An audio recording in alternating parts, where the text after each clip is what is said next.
এমনকি ঘটনা ঘটল যার জন্য জামুরিয়া তৃণমূলের প্রার্থী হরিরাম সিংয়ের ছেলেকে ভরা জনসভা থেকে সতর্ক করতে হলো তৃণমূল সুপ্রিমো মমতা বন্দ্যোপাধ্যায়কে।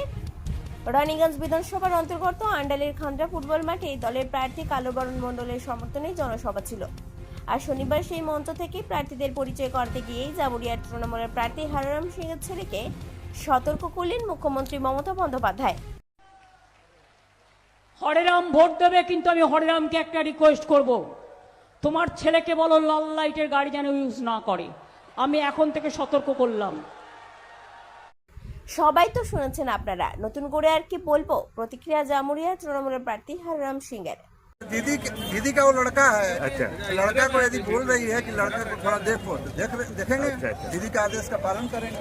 आपका कोई खराब नहीं लगा तो इसमें? हाँ, मैंने खुला सभा में ऐसे बात बोला। अच्छी बात है।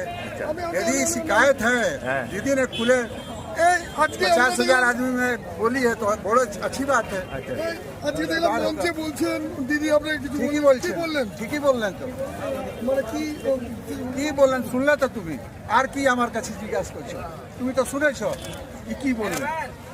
দিদিকে বলে দিদি বলেছেন কি ছেলেকে একটু দেখবো, এর জন্য কি আছে? मैंने कोथा की हरे राम की पार्टी, आपका लड़का लिए पार्टी का इमेज क्या खराब हो रहा था? आपका लड़का के लिए पार्टी का इमेज जीतेंगे। लड़का की बात अलग छोड़िए, जमुरिया में कोई पार्टी का इफेक्ट नहीं होने वाला, वहाँ जीतेंगे और सबसे ज्यादा वोट से। দিদি যেটা বললেন কি আপনার ছেলের জন্য আপনার ইমেজ খারাপ হচ্ছে बेटा तो बोले नहीं, बोले छेले के देखो। राब ड्राइविंग राब ड्राइविंग के लिए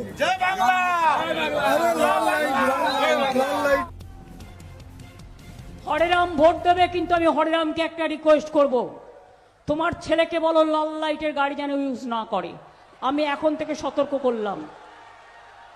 অন্ডাল থেকে অনুরাধা সেনগুপ্তর রিপোর্ট, খাঁটি খবর।